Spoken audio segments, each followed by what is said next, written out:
I'm Jackie, back with an update on how I'm doing after coming off of my antidepressants, Escitalopram, which is the generic version of Lexapro. I was on it for 5-ish years, and it's been now 2 months since I tapered off of my medication, about 2 months. So general or overall update is things are going great. I'm feeling back to myself again, feeling like I have more energy. I just had COVID last week, which was awful, but now I'm like 95% better after that. Unrelated though to my medication. So side effects wise, I'm not dealing with any of the like brain zaps or fogginess.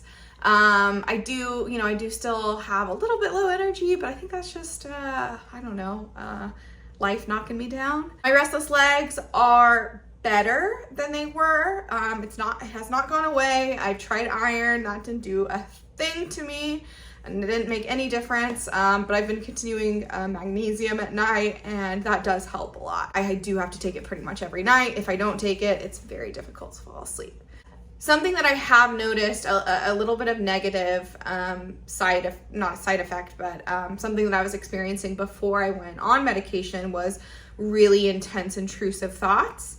And intrusive thoughts can be a range of like all sorts of different things.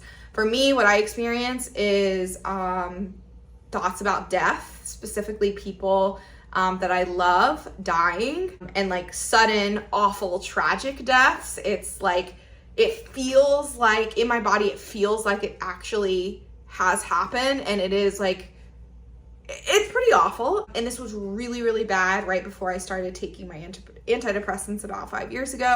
But you know, they're not nearly as extreme as they were before, and not as often. I noticed that I get them more when I'm just kind of stressed about general life stuff. They come up a little bit more. So I will say that those are worse than they were when I was on the medication. Not bad enough at this point where I would consider going back on the medication. So I actually have a plan to bring this up in therapy. Something to know, again, I know this is a privilege. I am extremely lucky to be able to afford a therapist, and that I have an amazing therapist that I really trust and connect with, because not all therapists are made the same, and we all kind of jive with different therapists. I have a video about how to find a therapist that works with you, so feel free to watch that or let me know if you have any questions. But I go to talk therapy about once a week, and I don't think I could do this. I couldn't come off my medication without it. Absolutely necessary.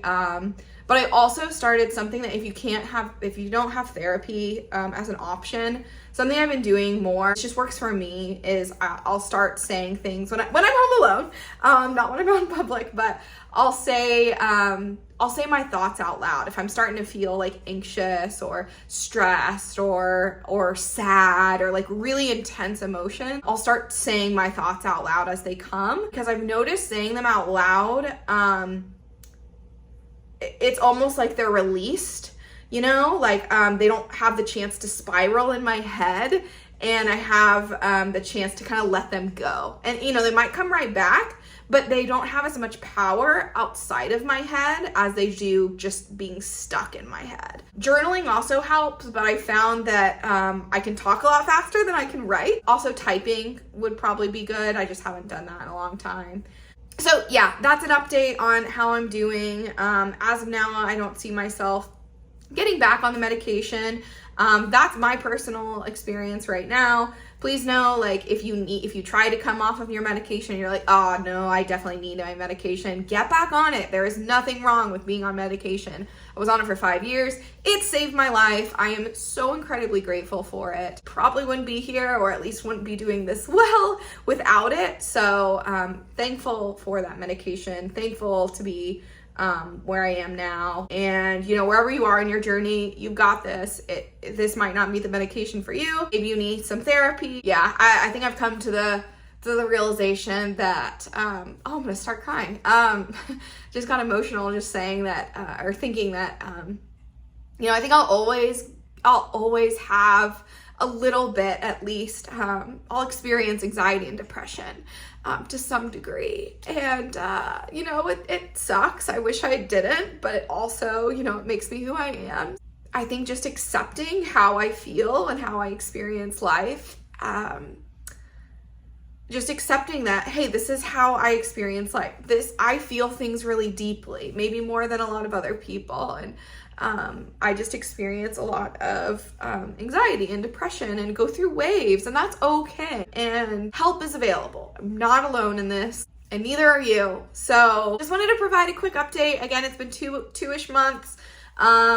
Feeling good, doing great. I don't think I've taken any of my panic attack medicine in the last month. I think I did take it a couple times the first month or so, and I want to have it in my back pocket just in case, for sure. I'm not gonna I want to have that to just make myself feel better, but haven't really needed that lately. So of course, life ebbs and flows and things. Sometimes it's easy for a while, sometimes it's hard for a while. So if you're watching this, just be kind to yourself, give yourself compassion, don't judge yourself. There's nothing wrong with you. There is nothing wrong with you. That's something that I experienced for a while, thinking like, what is wrong with me? There's nothing wrong with you. You just got to figure out what kind of support, what kind of help you need. And sometimes that's medication, therapy, whatever. You know, you're a beautiful, perfectly imperfect human being, and you deserve to take care of yourself. So hope you're doing that. Let me know if you have any questions, comments, etc. And have a beautiful rest of your day. Thank you so much. Bye.